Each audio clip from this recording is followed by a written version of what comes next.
Good morning. Happy Thursday. Keith Tebow with you. Time for our weekly discussion and conversation, getting an update on what's happening within the city of Fall River with Mayor Paul Coogan. Mayor, how are you? I'm doing fine, Keith. How about you?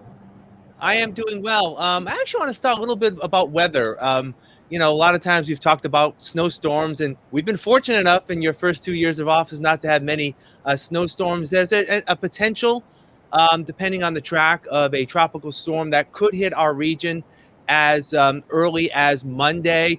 In general, when your administration has to deal with a weather event, what are some of the protocols that it goes through in terms of getting the information and making any decisions if there needs to be any? Right. Well, usually, if it was something severe, we'd have Rick Aguirre in and John Perry, and we talk to the water department to see where our concerned areas are, and we meet as a team.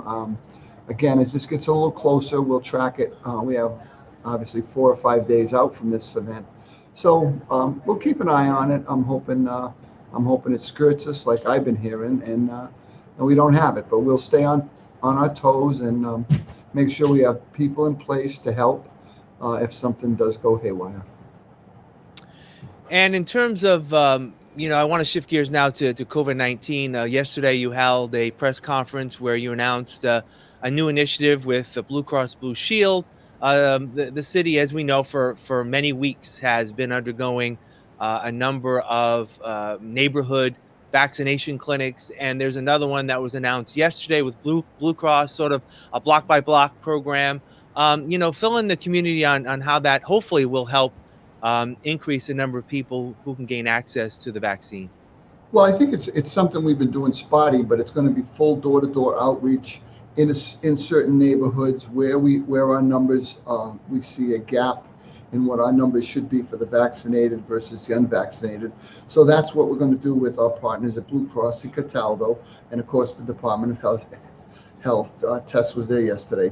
So we get maps which show where the highest concentration of unvaccinated people are, and they're going to literally walk through these neighborhoods, going door to door with what they call outreach workers, trying to get people in for a vaccination.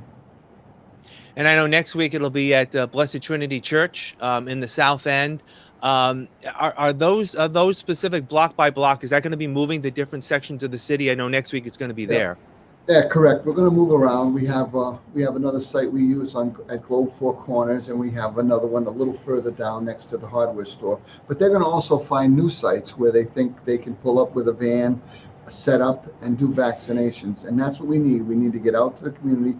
People need to be vaccinated. The only way we're going to turn this around is get vaccinated. We have all the power in the world to end this disease, but it's going to take individuals trusting in science, trusting in our health care providers, and going forward and getting a vaccination.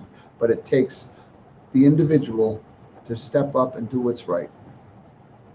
How are the latest numbers? I know we used to talk about numbers all the time, and then things waned. And I know numbers have been on a spike. Last week, the city saw over 160 new cases. How do things look before? I know the state reports later on today. Right. I think I'll get the report later today. I think we were tracking about the same type of numbers as last week, maybe a slight shift downward, but I'm not sure. Tess and I talked the other day about it. And like I said, we'll look at it today on Thursday. There's a meeting today with the Board of Health where they're going to talk about some of this data. And I know yesterday I had the opportunity to speak with Interim Superintendent Maria Ponce about the new school year. And I believe also today that Board of Health meeting, there'll be a discussion about and some guidance on maybe helping the school department decide what its mask policy will be. You have any other insight on that? No, I think that's going to come up today. Again, looking at the numbers, looking what other communities are doing. I know that the state, who I thought would take the lead in this, has decided to leave it up to individual communities. It's obviously a very contentious issue, but at the same time, when you can't vaccinate people 12 and under, it makes it a little bit easier, but they're going to be kicking it around today at the meeting. When a decision is made, does the school committee need to get involved at all in making a vote? I know, we hear from a number of communities that, either an executive like a mayor can make a decision, or school boards make a decision. I guess what will happen if there is some sort of policy that needs to be announced? Will the school committee need to be involved? I believe that that policy can go forward with the Board of Health, but at the same time, of course, the school committee will be involved with any decision like that going forward. They have to be kept informed, and it is a big policy decision. But sometimes in a pandemic, the Board of Health can be the one making the decisions. I think that's what I was told, but we'll find out today. So there may need to be a special school committee meeting, but it may fall within the Board of Health. All right.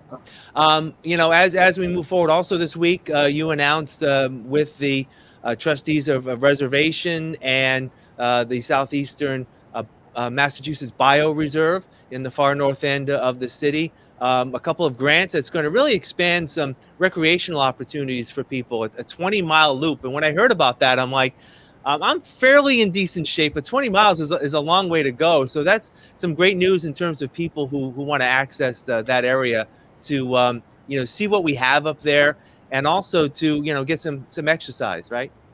Correct. I mean, as they've been partnering with that Appalachian Mountain Club, those people walk 20 miles like it's around the block, and that kind of loop is obviously.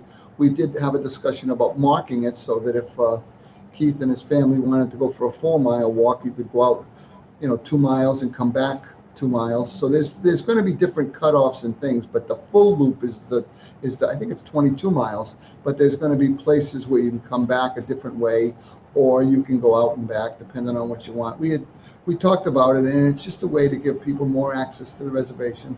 It's a great natural forest area, and we do want residents to know they can go out there and enjoy it. And I know you mentioned that a lot of people may not know that the city of Fall River, you mentioned this at the press conference, is 50% urban and really 50% rural, if you will, with this location. It's a beautiful location that if people haven't had the opportunity to do so yet, they should get up there, right? Correct. It really is something to see, and we have some different ideas about a visitor center and working with the trustees where we end up. Will be anywhere we can to make Fall River a better place to live. So we're not done. We got some things to work on, but we got some great partners there, and I'm sure we can do something. And of course, this weekend, even though it was canceled last year and it's 2 months later than normal, the Day of Portugal is going to be taking place down at the gates this weekend. I'm sure you'll be there. There's going to be a lot of activity. And I also believe there's also going to be an opportunity for people, again, seeking the vaccine to get that, correct? Yeah, we're going to be set up down there with one of our mobile vans, and they can get vaccines right at the Bay of Portugal while they sit there and have a glass of water while they wait their 15 minutes. But we'd love people to come down and enjoy the music. It's going to be a lot of fun. It's a great time in the city of Fall River, and it's right at the gates. And if you want to get vaccinated and enjoy the music, that makes it a twofer. We'll like you all the better. All right, Mayor Coogan, as always, thank you for your time. We'll talk next week. Have a great week. Okay, Keith, thank you. All right. And thank you for joining us on FRC Media. Have a great day.